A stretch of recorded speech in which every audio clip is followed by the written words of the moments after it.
اور میں نے سورۃ الکوثر کی آیہ مبارکہ کی تلاوت کی ہے.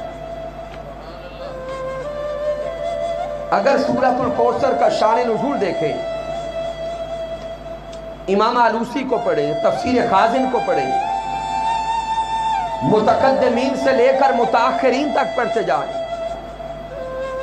تو ائمہ تفسیر سورۃ الکوثر کا ایک شان نزول آل مصطفیٰ صلی اللہ علیہ وآلہ وسلم کے حوالہ سے بیان کرتے ہیں کہ جب آقا علیہ السلام کی اولاد نرینہ کا وصال ہو گیا،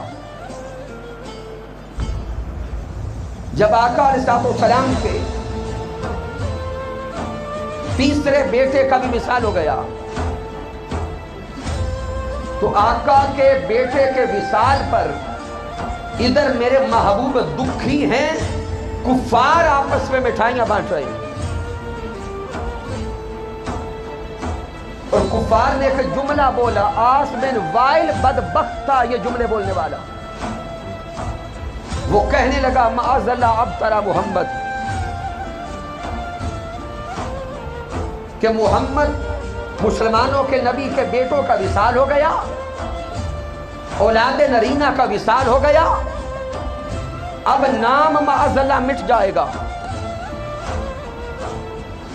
جب یہ کلمات آقا علیہ السلام تک پہنچے تو میرے محبوب علیہ السلام کے قلب اطہر پہ بوجھ آیا.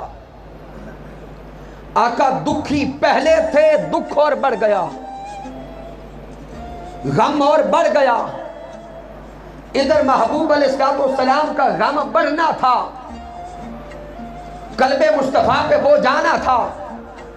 رب کائنات نے جبرائیل علیہ السلام کو پیغام دے کے بھیجا، اے میرے محبوب غم نہ کرے، دکھی نہ ہو، انا اعطیناک الکوثر. اے محبوب ان سارے غموں کو مٹا دیں، ہم آپ کو اولاد کی کثرت عطا کریں گے. اس کی ایکو کم کر دیں، بیس بڑھائیں، آواز بڑھائیں.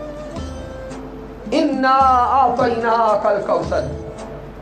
رب کائنات نے محبوب کو پیغام بھیجا، اے میرے سونے محبوب غم زدہ نہ ہو، دکھی نہ ہو. یہ تانے دینے والے اسی طرح مٹتے چلے جائیں گے، آپ کی نسل بڑھتی چلی جائے گی.